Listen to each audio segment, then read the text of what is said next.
क्या आपने भी जल्दी अमीर बनने के चक्कर में बिटकॉइन में पैसा लगाया था दोस्तों? तो जरा संभल जाइए। बीते एक साल में क्रिप्टो करेंसी का सबसे बड़ा बेताज बादशाह बिटकॉइन 45% तक क्रैश हो चुका है। यानी कि निवेशकों के लाखों करोड़ों रुपए पलक झपकते ही हवा में उड़ गए। बाजार के दिग्गज और मार्केट एक्सपर्ट अब चिल्ला चिल्लाकर एक ही चेतावनी दे रहे हैं, बिटकॉइन से दूर रहने में ही भलाई है। आखिर क्यों ताश के पत्तों की तरह ढह रहा है क्रिप्टो बाजार?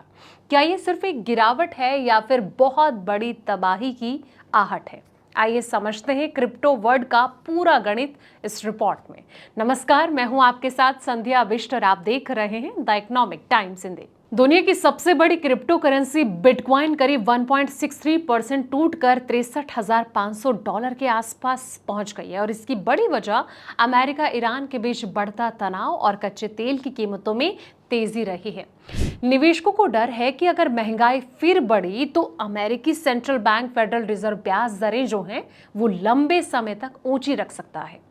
एक साल में 45% क्रैश हुआ है बिटकॉइन की कीमत। तो गिरावट का जो सिलसिला है वो लगातार जारी है। पिछले 6 महीने में 30.05% गिर चुका है। वहीं एक साल में बिटकॉइन 45.44% टूटा। हालांकि पिछले 5 साल में इसने 87.77% का रिटर्न जरूर दिया है, लेकिन इसके पिछले रिकॉर्ड को देखते हुए ये बेहद कम है। बिटकॉइन की कीमत गिरने की 5 बड़ी वजह है दोस्तों। सबसे पहले अमेरिका ईरान तनाव। बिटकॉइन की गिरावट की सबसे बड़ी वजह अमेरिका और ईरान के बीच बढ़ता तनाव है। दोनों देशों के बीच हालात बिगड़ने से दुनिया भर के मार्केट में डर का माहौल है और ऐसे समय में निवेशक रिस्क लेने से बचते हैं। वो क्रिप्टो से पैसा निकालकर गोल्ड और डॉलर जैसी सुरक्षित जगह पर लगाने लगते हैं और इसका जो इम्पैक्ट है वो बिटकॉइन पर भी साफ तौर पर नजर आ रहा है। दूसरी जो बड़ी वजह है वो है कच्चा तेल महंगा। तनाव बढ़ने के बाद कच्चे तेल की कीमतों में भी तेज उछाल देखने को मिली है। महंगा तेल मतलब कि महंगाई बढ़ने का खतरा। अगर महंगाई बढ़ती है तो ब्याज दरें भी लंबे समय तक ऊंची रह सकती हैं। यही जो डर है क्रिप्टो बाजार पर भारी पड़ रहा है। तीसरी बड़ी वजह फेड की ब्याज दर। निवेशकों को लग रहा है कि अमेरिकी सेंट्रल बैंक फेडरल रिजर्व जो है जल्द ब्याज दरें कम नहीं करेगा। कुछ लोगों को ये भी उम्मीद है कि साल के आखिर में एक और बढ़ोतरी हो सकती है। ऊंची ब्याज दरों का माहौल आमतौर पर बिटकॉइन जैसी जोखिम वाली एसेट के लिए अच्छी नहीं मानी जाती है। और चौथी जो अगली वजह है यानी कि अहम स्तर पार ना कर पाना।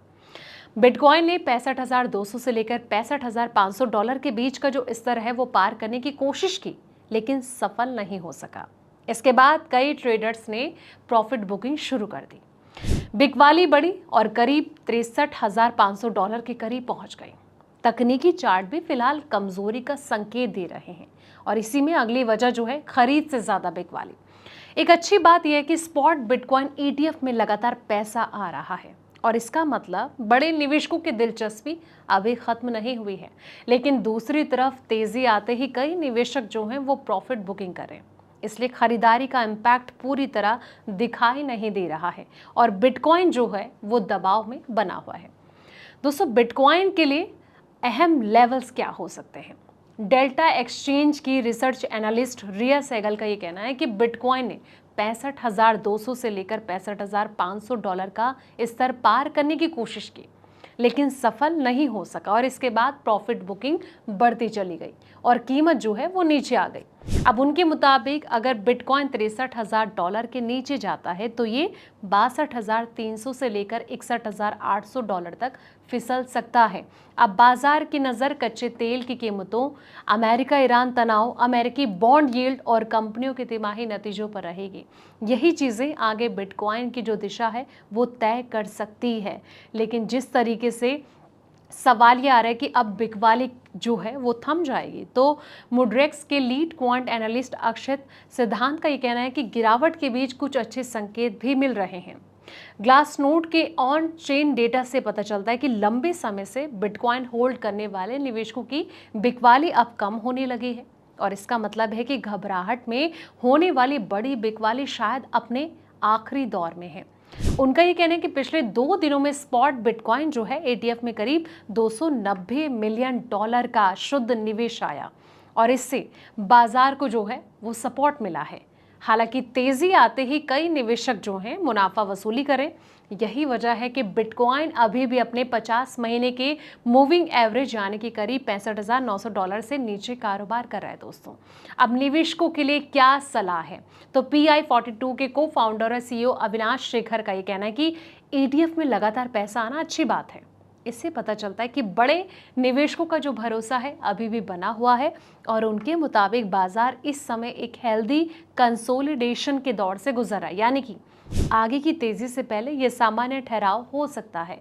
लेकिन सवाल ये कि जिस तरीके से बिटकॉइन लगातार पिटता जा रहा है, अगर इसी तरीके की स्थिति नजर आती है तो आने वाले वक्त में आप बिटकॉइन को कहां पर देखते हैं?